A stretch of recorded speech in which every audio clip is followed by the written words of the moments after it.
Yeah, it wasn't running hot, so that's a good thing, but I still got to add some oil. This was, I don't know how much exactly, what the mileage we're doing total, but I think it's somewhere around 1,500 or so, maybe longer, because the coastal route is longer, so. Well, we got our share of roadkill here. Shit, we almost hit a big old fucking cow and a 2 deer. That was close. I don't know if we caught it on film, but man, it was close.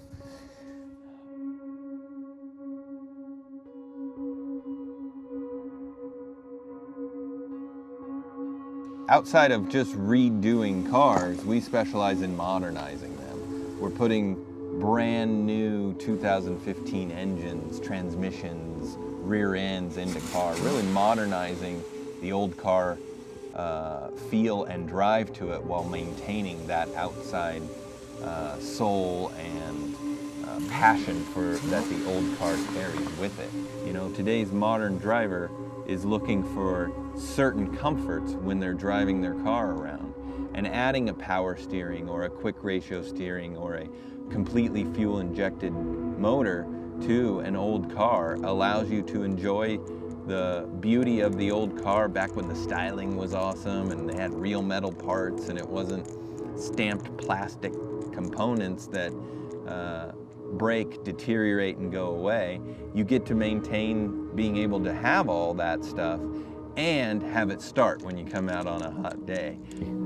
I just started making lines on the body of where I wanted rivets. I wanted brass rivets, but you know, I think they thought I was a little nuts when I was talking about it, because it might have seemed like it was out of frustration, but you know, if you can't do one thing, you fucking do another. The road trip was basically the proving grounds for this car, because every car that I've bought, like old car, which hasn't been that many, but I want to be able to drive them, and I want to drive them wherever the hell I want to drive them. I don't believe in that whole babying, you know, you want to buy a $2 million car or whatever and stare at it. It's like having a cool gun you can't shoot or a hot chick you can't bone. This car is a very rare car. It's not like you can run down and buy parts off a shelf or anything. So drilling holes into the metal surface was lunacy at first thought. I think once it got into it, about halfway, they realized that it was going to look pretty cool. Jesse bought a bunch of magnets, and we just laid them out on the body and did spacing. So we got started, and we quickly realized that there was a ton of surface area on this car. And as you stripped the paint and got it to bare metal, the rusting process would immediately start to take over.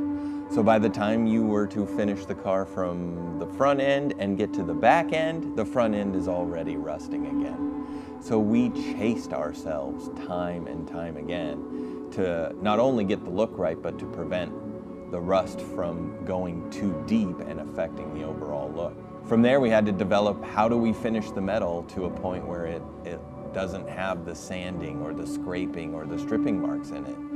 So we had to run several test panels to get the right metal finishing process down. We ended in a 3-step process that the morning that we decided to spray the clear coat over the surface, we had to refinish the whole car and immediately run it into the booth, or the rust would take over before we even, like I said, got from one end to the other.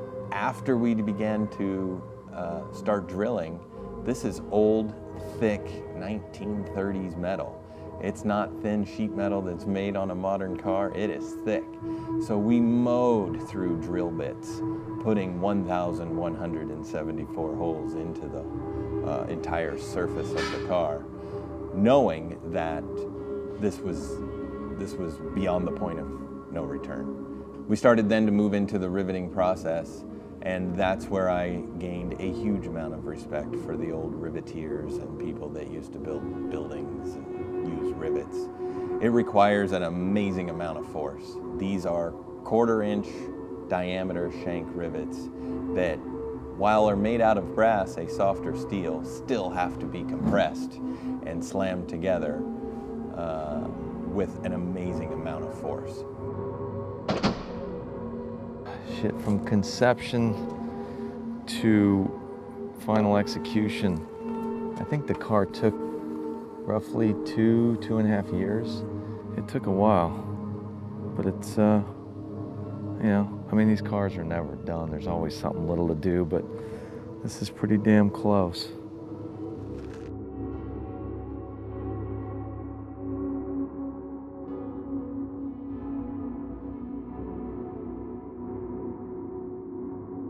Yep, that's it. Just push it in like that? You hit the horn. This one? Yep.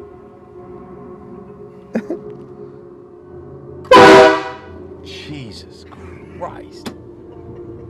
God. Oh, I missed that horn.